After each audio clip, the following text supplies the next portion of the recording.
This city is calm, ordered, beautiful, and yet, within a generation, it will tear itself apart. What you're seeing is Paris before the French Revolution, not the Paris of guillotines, but the Paris that created them. We begin on the left bank. This is the Latin Quarter, the thinking heart of Paris. Here, students argue in Latin, priests debate doctrine, lawyers sharpen words like weapons.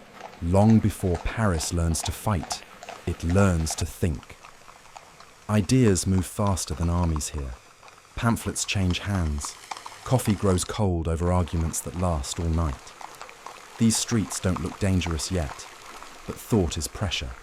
And pressure, when it has nowhere to go, always finds a way out. Paris does not only build churches, it builds monuments to ideas, to greatness, to legacy, to itself. This is a city that remembers everything. Saints rest here, thinkers will follow. Paris is already deciding who deserves to be remembered and who will be forgotten. The Seine is Paris's bloodstream.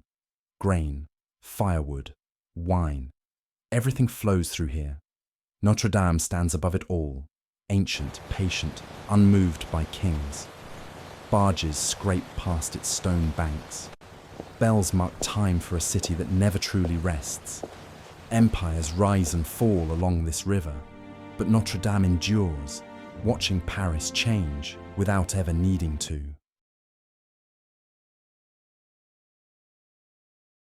Bridges are not just crossings.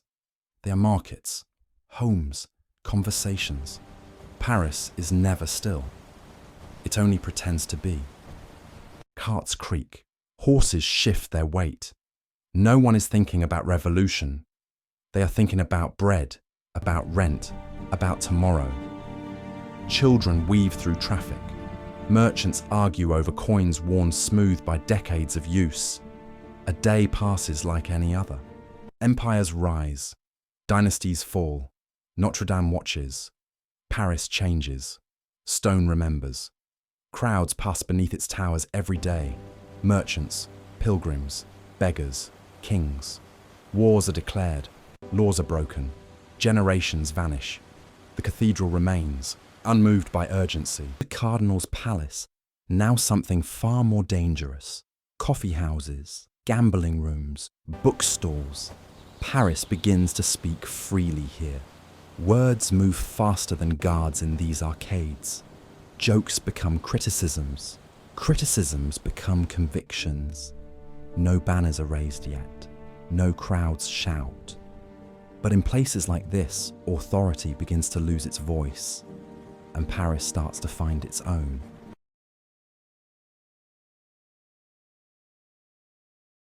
This is Palais-Royal courtyard. Nobles mingle with merchants, writers with soldiers. Ideas pass from table to table. The monarchy still rules France. But here it no longer controls the conversation. Conversations linger after cups are emptied. Names are whispered, then repeated. What begins as curiosity hardens into belief. Power still wears a crown, but influence has learned to sit, listen, and wait, unnoticed among the crowd.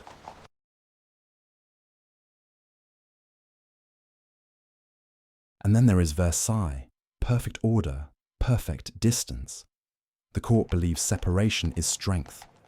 History will decide otherwise. From here, Paris feels far away.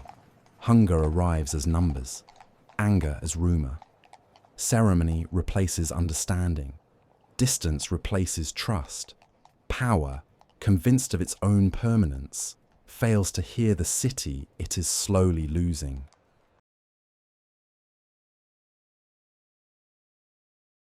Paris reveals itself from the river. The Seine carries more than water. It carries grain from the countryside, stone for new buildings, refuse from old ones. Barges drift past workshops, taverns, and crowded tenements stacked tightly along the banks. Notre Dame rises behind it all, not dominating, but watching. Bridges bind the city together. foot by foot, trade by trade. This is Paris as it truly lives, loud, crowded, improvised. A city moving constantly, even when it believes it stands still.